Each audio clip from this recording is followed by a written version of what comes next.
Today on the marriage carriage. Hello, everyone. Good morning. Good morning from Nigeria. Whatever time of day it is where you are, how are you doing? I hope we're good. I hope we're well. So, it's a beautiful day that the Lord has made. It's a beautiful new week. Today is Monday, and I'm just grateful to God to be here and to have the opportunity again to speak with you all. How was your weekend? How did you How did you rest? Did you rest? If you're in Nigeria, a lot of people are just about productivity right now. What can I do to make some money so that I can survive? But it's important to rest. It's important. Okay. And that's why today on the marriage carriage, I want to talk about daytime and nighttime. It seems very basic, very obvious, right? Daytime and nighttime. When you wake up in the morning, it's daytime. You get your day started. The sun is bright. It's not at its brightest, but it's coming up. It speaks of hope. It speaks of life. It speaks of promise. Many things are going to happen in the day. Maybe you have plans, things that you anticipate, things that you want to do. And that's what daytime is like. It's about activity. It's about productivity. It's about plans and execution and results and dreams and aspirations and bringing them to pass and taking steps towards your goal. Okay, so daytime, wow, another day, another gift. As the day progresses, it heads towards noon. The sun is at its hottest, it's at its peak, it's the brightest point in the day, isn't it? It speaks of, by now, many things are already going on. The traffic is building up on the roads because people are in motion, getting things done. As the day progresses, we move towards the evening. Things start to wind down. People start to leave their offices, they start to head home, isn't it? That's the way it works. And then by evening, they settle in at home, whatever are their usual home activities, they do them, and then they go to sleep. Why? Because it's night. Now, in the course of the day, we understand daytime and nighttime because it happens all the time, day in, day out. We have daytime, we have nighttime, and we know what to do at those times. I mean, there are people who work in reverse, who are working in the night while everybody else is sleeping. While everybody else is sleeping, yeah, they're at work.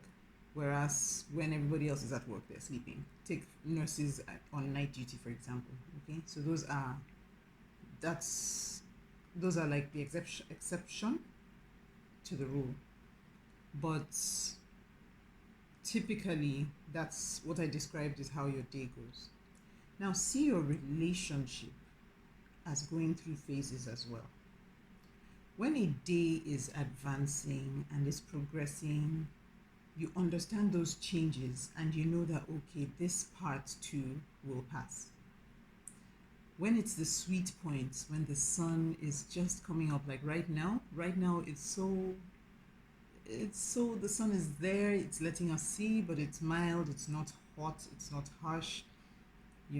This is a good time to go for walks, it's a good time to go jogging, it's a good time to even just inhale and just experience life before you head to the office. It's also a good time to get your stuff packed and organized so that in the next few minutes you're probably heading off to work. In your marriage relationship, this phase is sweet. And many times you have that sweet phase when everything is going nicely, when it's cool, no pressure, no stress. It's a good time to organize yourselves, plan, prepare, but it's not You're not under pressure. It's not tension, It's not deadlines. It's not just yet. Don't think that that is all there is to marriage. Because for some people, you find that because they think that's all there is to marriage, just this sweet phase, just this nice, easygoing stage, then that means that the marriage is supposed to be like that. And then when the weather changes, because the weather changes, when the weather changes, people now want to back out. They want to leave because, oh no, I didn't plan for bad weather. I didn't plan for the harsh sunshine.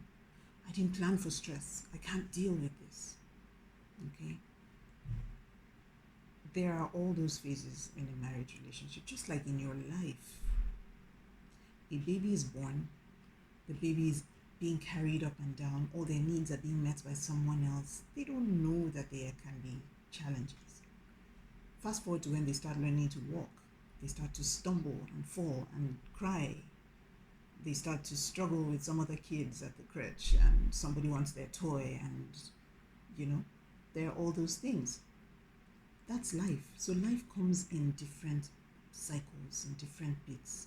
It would be wrong to quit on life because you're at a tough point, because those tough phases are not forever. It would be wrong to quit on learning to walk because right now when you take a step, you stumble. If I could talk to a 1-year-old, that's what I would say. And they know this, right? So they don't give up.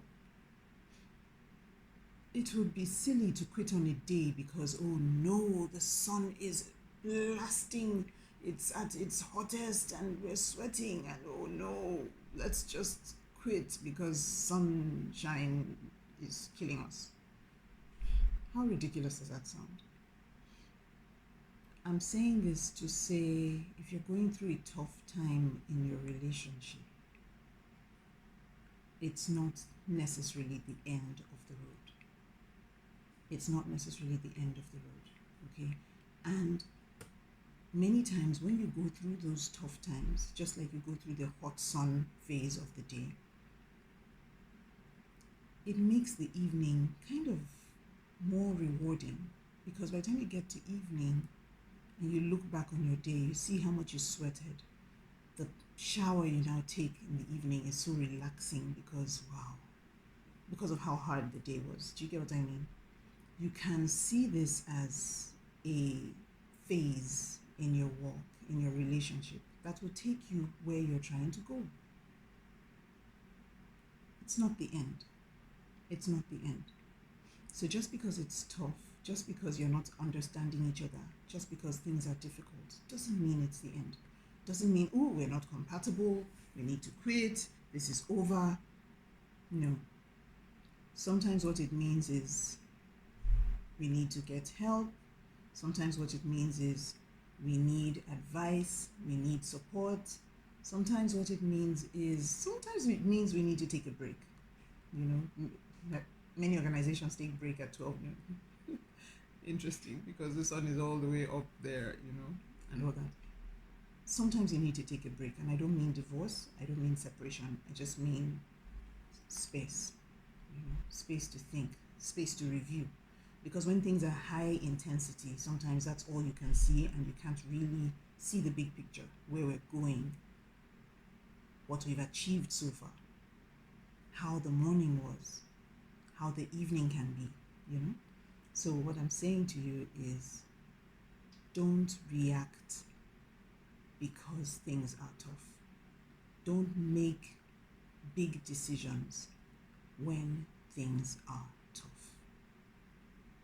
Think, pray, breathe. Okay? That's what I had to share with you today. It's not a long one, but it's an important one, and I hope you grasped the concept. So when things are tough, breathe, take a break, think, review. Sometimes if you're looking like this, then you're only seeing what is here. So that break is for pulling back and reviewing everything, seeing the big picture. And that's what I'm asking you to do. Have a beautiful week. And remember that God loves you. And remember that whatever it is you are going through will pass. It won't always be like that. It won't always be like that. Married for almost 20 years, I can tell you that there have been ups and downs. Of course. But imagine what would have happened if I quit. What would have happened if my husband quit? We wouldn't have got to where we are now. If we quit now, we won't get to where God is taking us. And there's so much more that is ahead of you. So don't quit. Don't quit. Instead, if there are problems, get help. Get help. If you need someone to talk to, if you need to get more information, get more counseling, get more guidance, please don't hesitate to click on the link for booking an exploratory session, okay? It's right there in the description under this video. I look forward to hearing from you. I look forward to your input as well. So please, if there are issues around marriage that you want us to discuss, if there are issues that are affecting you that are not being addressed where you are and you'd like us to talk about them, don't hesitate. Put them in the comments and we'll talk. All right, it's me from the Marriage Corridor. We talk about all things marriage, from the choice of a partner all the way through marriage and all that has to do with it. Bye for now, and God bless you.